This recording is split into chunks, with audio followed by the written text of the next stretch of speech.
Dear students, welcome back. So now I am going to start the last chapter of your syllabus, and this is your dielectric materials. And in today's class, we are going to look into the dielectric constant. What is the dielectric polarization? How does the polarization happens? Right? Why, if you are putting an insulator between the two plates, then say capacitance of a capacitor is going to increase. How it is going to store the charge, and other things. Then in the next class, we'll see the electrical field inside the dielectric, that is the solids, and that we will be taking in terms of the internal field. And finally, we'll have the Clausius-Moissaert equation that will be taken in the third class. So I have planned this dielectric material in the 3 classes, right? And now let us start with our class number 1 on the dielectric constant and dielectric polarization. So this is the introduction to dielectric. All dielectric material are insulator. The distinction between the dielectric material and insulator lies in the application of these materials and the polarizing capacity of the electrical charge. So that will look into the details. What is the polarizing capacity? But this is the difference between your normal insulator and your dielectric materials. These materials are used to store the electrical energy with the minimum dissipation of the power. So you have the minimum loss of the power in spite of being poor conductor of electricity, or perhaps because of it, the dielectric are most interesting and useful electrical engineering materials, right? The extensive application as insulator and capacitor and their properties can predetermine the electrical performance and quality of such devices. The ferroelectricity and piezoelectricity are another application area of the dielectric materials.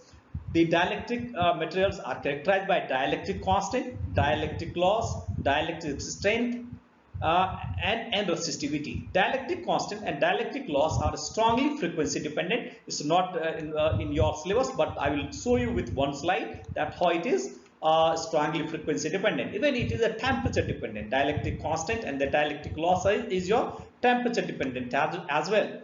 The use of the dielectric in a specific application is dictated by frequency of the applied voltage. So as I told you, it's a frequency dependent. So if we are going to use into the electrical devices, so we have to choose at what frequency we are going to apply. Ceramics and the ferroelectric materials are used for making miniature capacitors, since they give low dielectric loss. So these are some of the properties of your dielectric materials. So now the question comes out, what is a dielectric? So let us try to understand what is a dielectric.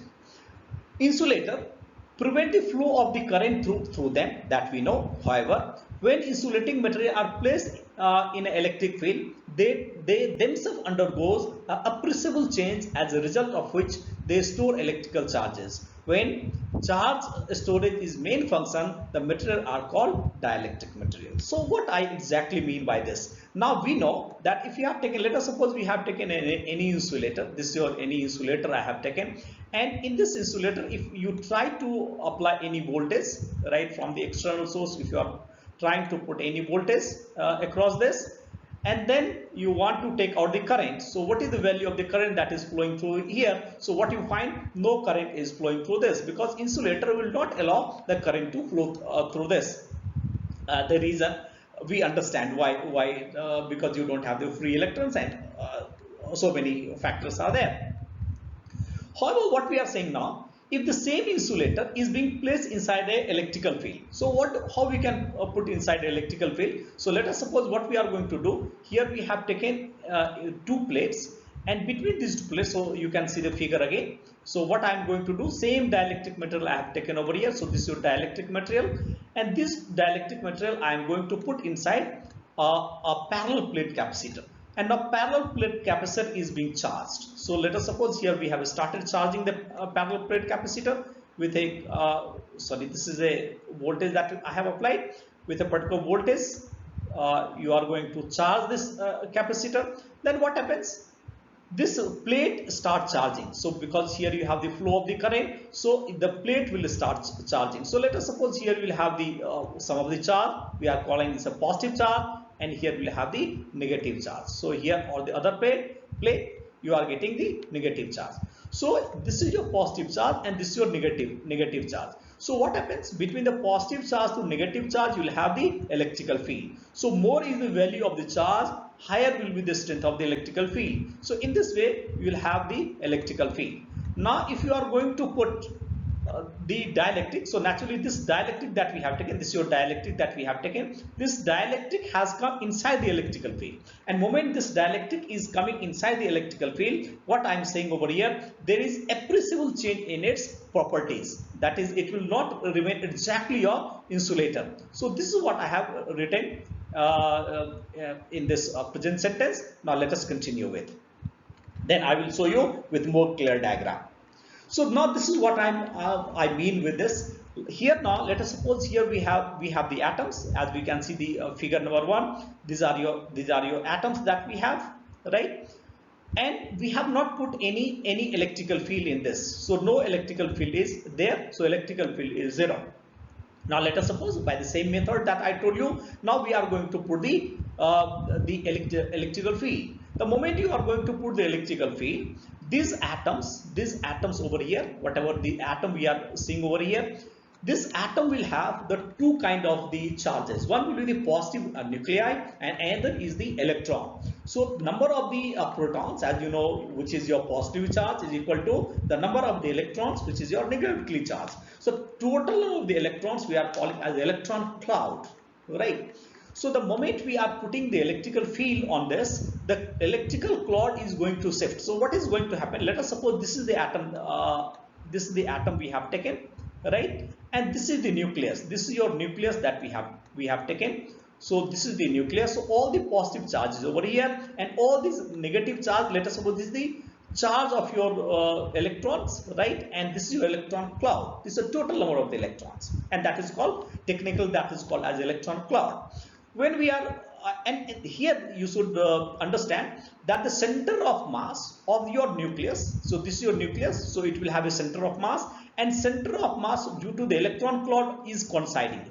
Both of them are at the same place, right?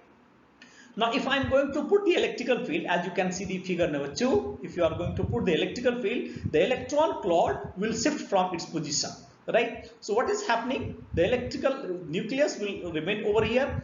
So this is your nucleus and electron cloud. So electron cloud is going to something shift like this. In this way electron cloud is going to shift. So what is there? Here you will have the net positive charge and here you have the negative charge, right? So now what has happened? The center of mass has shifted. So center of the mass of the electron has got at the another place and center of mass of your nuclei is at the other place. So this is what has been shown over here in this figure number 2. Here in this figure number 2, this is what I have shown you over here. So as you can see here, you are getting the formation of the dipoles. So naturally this is your positive charge and this is your negative charge. So between the positive charge and negative charge there is a distance, and the moment they are separated by a very small distance, you have a dipole because the magnitude of the charge is equal. So then what we are saying, all these charges are making the dipoles. All these charges are making the dipoles, and all these charges will be are getting aligned in the direction of your electrical field.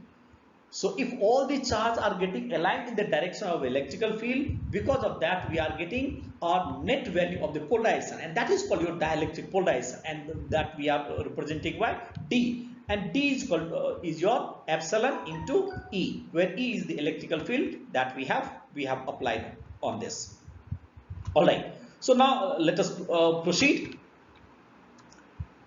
The phenomena of the dielectric may be understood by the classical approach.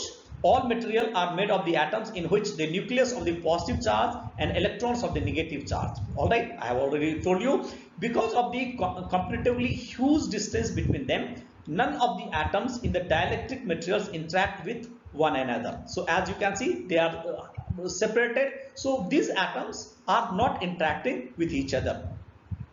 Alright, however, in presence of an electrical field, dipoles are formed due to the separation of the positive and negative charge, right? So as you can see, the moment we have applied the electrical field, you have the formation of the dipole, and all the atoms are converted in terms of the dipoles. And naturally, a dipole is going to be characterized by dipole moment. Moment you have the dipole, you have the dipole moment. It is the relation between the electrical field and the dipole moment that give rise to the behavior of the dielectric. So whatever is the electrical field that you have applied and the dipole moment that has been created. So relation between the electrical field and the dipole moment, as you can see over here, the relation between the electrical field and the dipole moment, whatever the relation you are getting, that will give you the behavior of the dielectric.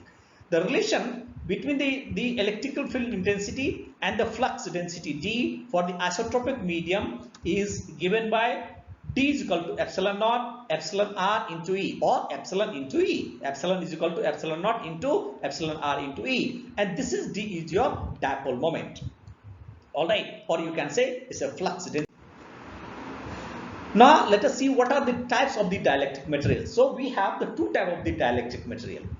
Some of the material, first is your polar dielectric. What is the polar dielectric? In case of some of the materials, the dipole is permanent. For example, if you take the hydrogen chloride or ammonia, right? So what you have? Hydrogen plus and Cl minus. Hydrogen plus and Cl minus. So you have they are bonded like this, hydrogen plus and Cl minus. So in this way, what you are finding, this type of the materials have permanent dipole moment. They already have the dipoles. So the moment you are going to apply the electrical field, that these dipoles are going to align in the direction of your electrical field.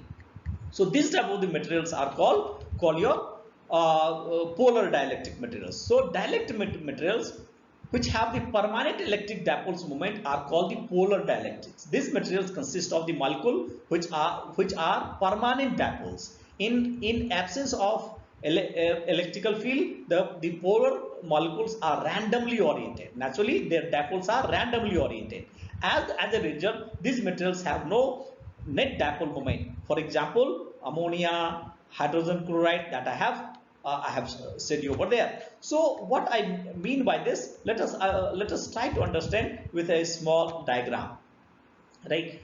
What I'm saying you, that in case of your polar molecule, you have permanent dipole moment. So these are your dipoles. So this is your positive charge and this is your negative charge. So let us suppose this is how I'm going to represent this dipole. So we have dipole is already there, but as you can see, all these dipoles are randomly oriented. All these dipoles are randomly oriented. Their direction is not fixed. So the total dipole moment, if you are going to take the algebraical sum of the dipole moment, the algebraical sum of the dipole moment will be coming out to be 0. However, if you are going to apply the electrical field from outside, so if you are going to apply the electrical field from outside, so let us suppose this is the electrical field that we are going to apply. The moment you have applied the electrical field from outside, let us suppose this is the direction of the electric field. So in the direction of the applied electric field, all the dipole will be getting oriented. So what will happen? All the dipole will be orienting in the direction of the applied field. So this is how all your dipole is going to behave the moment you have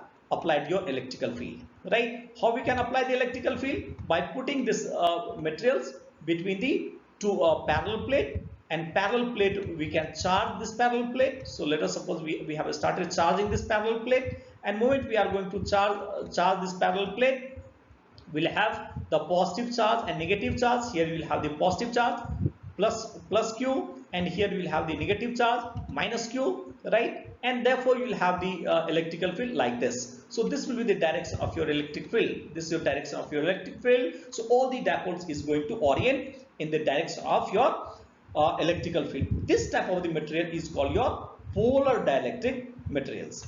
Now next type is your non-polar dielectric material. Right. So naturally, what will be non-polar dielectric material? Those materials which don't have the permanent dipole moments. So naturally, if you don't have the permanent dipole moment, the center of mass of your nuclei and the center of mass of your electron cloud are going to coincide. They will be at the same place. But the moment again you are going to apply the electrical field, it will become your dipole, right? And all those dipole are going to orient in the direction of the applied field. So in the practical application, there is hardly any difference between the polar dielectric or non-polar dielectric. Even non-polar will become in the form of the dielectric. It will have the dipole, and those dipole are going to orient in the direction of your applied field. So anyway, In polar dielectric molecule, the center of the positive and negative charge distribution coincides. It has no permanent dipole moment, right? So naturally, till you have not applied any field, it will not have any permanent dipole moment. In presence of external field, the charge distribution is separated by a small distance and acquire a dipole moment. It is induced. It is the induced dipole moment, right? So naturally, the dipole has got induced. You don't have the permanent, right? Because of the separation of the nuclei and the electron cloud, you are getting the dipoles, and therefore you are getting the dipole moment. Example are the methane, carbon dioxide, and so on. And now you see this figure. Now here in this figure, these are your atoms, and as you can see here, the center of mass of your nuclei and your electron is coinciding. So at every place, the center of mass of your electron and your nuclei is coinciding, and therefore you don't have the permanent dipole moment, right? But the moment we are going to apply the electrical field, as you can see, the dipole has been formed, right? And these dipoles are getting oriented in the direction of electrical field. They have one particular type of the orientation. As you can see, all the negative charge is on the left hand side and all the positive charge has come on the right hand side. So dipole has got oriented in a particular direction, and therefore you will have the permanent dipole moment. So this is your polar dielectric material and non-polar dielectric material. All right. Now what is the dielectric constant? So now we have seen about the dielectric, right? But now what is the dielectric constant? How we can define a dielectric constant? So what we know, let us suppose we have taken any dielectric. Let us suppose first I have taken any parallel plate capacitor, right? And this parallel plate capacitor I have started charging, right? I have not put any material inside this. I have just started charging this parallel plate capacitor.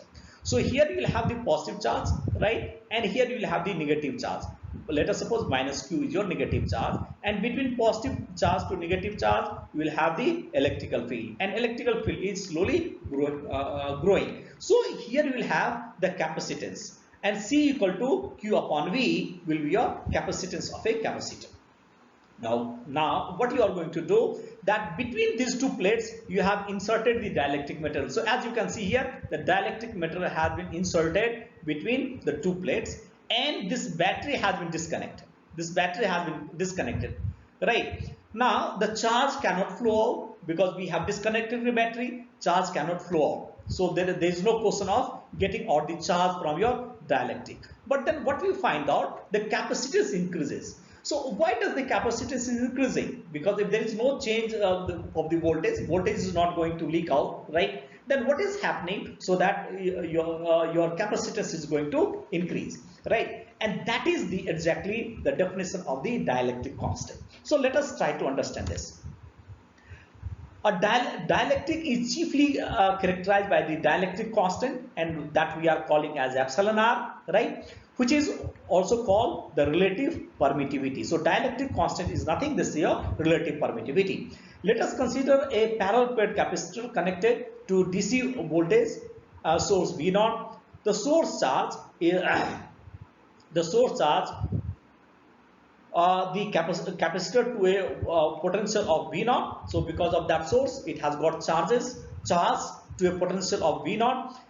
The capacitance C0 is related to the quantity of the charge stored. So naturally the charge that we have given on this is your Q0. So capacitance will equal to C0 upon V0. So V0 was your applied voltage, right? Q0 is the charge that has got developed on the plates, right? So capacitance of the capacitor will be given as C0 equal to Q upon V0. Now we are going to insert the dielectric material. Now the circuit is disconnected from the voltage source. So voltage source I have disconnected. So this V0 has been taken out, right? So that there cannot be flow out of the voltage. The circuit is open and there is no path through which the energy can flow out. Thus the magnitude of the charge stored on either plate remains Q0. So naturally the charge has not gone anywhere. So naturally the charge is going to be conserved. The same charge will remain there. Now now a dielectric in form of the rectangular parallelepiped is inserted between the plates. So as you can see in the diagram, the dielectric material over here is the dielectric material which has been inserted, right? It is found that the potential difference V naught decreases to a new potential V. So now what we are finding, that V naught has changed and it has decreased to the value V. Thus naturally if the V is going to decrease, so naturally your capacitance is going to increase. Naturally this capacitance C naught is going to increase. Let us suppose this is your equation number 1. So from equation number 1, what we can say, the capacitance is going to increase. The capacitance is increases from C naught to C in presence of the dielectric, which can be given as, so what we can say, C equal to, now the voltage has got decreased, so that decreased voltage is your V, right? Now how it has got decreased? Now what we are taking over here is, now you use your equation number 1. So for V, what we can write, V naught upon epsilon R, right? So this is what I have written. So V equal to V naught upon epsilon R. So naturally it has decreased. So naturally it has decreased because of your certain potential, right? Or a certain constant, something has played that, right? And that is your epsilon R. So the voltage has as you know, it has decreased. This V has got decreased from your V naught, right? So naturally it is being divided by a certain constant, so that this is going to decrease, and I have divided by epsilon R.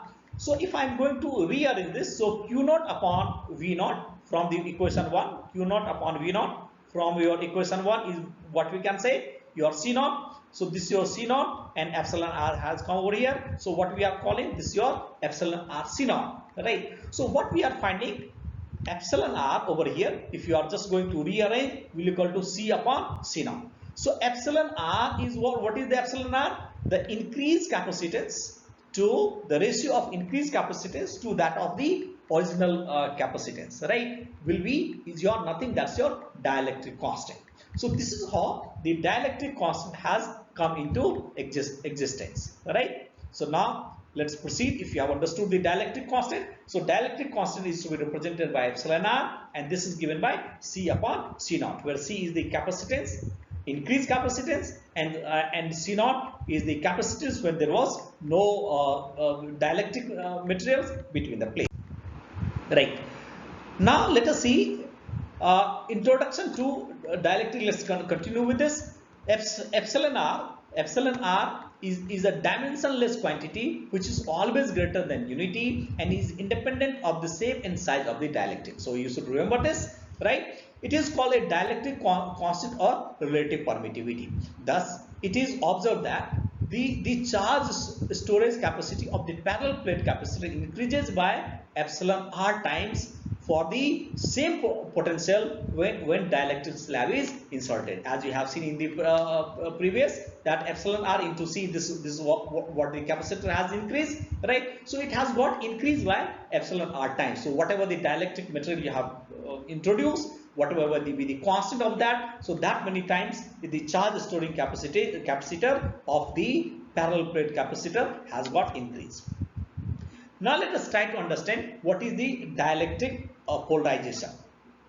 Now, as I had discussed with you, let us suppose this is your parallel plate capacitor. The plate has not been shown over here, and here you have the charge that we have put. This is the charge on your plates, right? That we have given. This is a charge density, and under this charge density, it's your direction of the electric field that you are getting over here. So the atoms, the nuclei of the atoms and the electron cloud has got shifted, and therefore we have the formation of the dipole moment. This process of the formation of the dipole moment, right, is called your polarization. So this is called your dielectric polarization. Let us consider a dielectric slab inserted between the parallel plate capacitor. In absence of the external field, net dipole moment is zero for both the polar and non-polar dielectric materials that we have understood in detail. Thus, polarization is zero. However, when the dielectric field is applied, dipoles are induced in the molecules which form chains along the field lines as shown in the figure. So what we are finding, all these dipoles that have been formed, which we can also call as the dipole moments, are aligning in the direction of your applied field. So the polarization is given by, so how many number of the dipole moment has been formed. So n is the number of the dipoles and mu is the dipole moment. So polarization is going to be directly proportional to the number of the dipole moment, right? So P is equal to n into mu, where mu is your nothing is a dipole moment. Now n mu is equal to can be given as alpha into E. So more with the value of the electric field, more will be the value of your dipole moment, right? So dipole moment is given by mu is equal to alpha into E. That you should remember. Mu is given by alpha into E, and all these constant are, where n is the number of the molecules per unit volume, mu is the dipole moment, alpha which is equal to alpha into E, and alpha is the proportionality constant called polarizability of the molecules. So this is your polarization. Alpha is going to give you the polarization, right? Now what are the different of the polarization that is possible? So therefore the action of the electric field brings the dipole into a certain order arrangement in the space. This is known as the dielectric polarization, right? So the process by which the dipole moment are getting oriented in the direction of the applied field, that process is called your the polarization or dielectric polarization. There are 4 different types of the polarization, and these are your electronic polarization, ionic polarization, orientation polarization, and space charge polarization. I am not going in the much detail of this type of the polarization, but these are your different type of the polarization. In all materials, 1 or 2 type of the polarization will always be available. 1 or 2 of the polarization are always present at a temperature or frequency of applied field, therefore giving a large measure of the total polarization. So every molecule will have at least 1 or 2 or 3. Some of the molecules will have the all type of the polarization at the different frequency and the different temperature. As I had told you, it's a frequency dependent, right? So this is the slide in which I have tried to show you the different type of the polarization at the different frequency. So as you can see over here, the electronic polarization is the first at the lowest frequency. So moment you are going to apply the some smallest value of the frequency, the electronic polarization will appear, right? If you are going to increase the frequency, so this is the increasing frequency. If you are going to increase the frequency, then at some higher frequency, the ionic polarization will come. That is the molecules, or let us suppose we have taken a certain liquid, and liquid is getting ionized. Just for example of the dielectric or electrolyte we can say. So electrolyte is getting charged, and those electrolytes are getting separated in the positive charge and the negative charge, and there it will give you the ionic polarization. If you are going to further increase, then you can find next one, that is the orientational polarization, and finally at the highest level of the frequency you are getting the space charge polarization, right? So this is how we can say we have the polarization dependent upon frequency.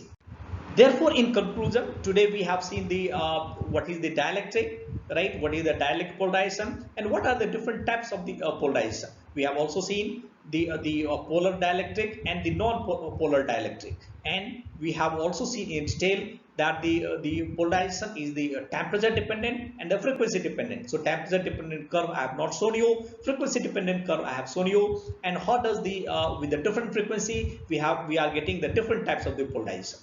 And because if you are going to the higher frequency, more and more number of the polarization will be available, and the total polarization will become very huge. Value of the polarization will be there, right? And the polarization, the more value of the polarization you have, the more value of the electrical energy it is able to store inside the devices, right?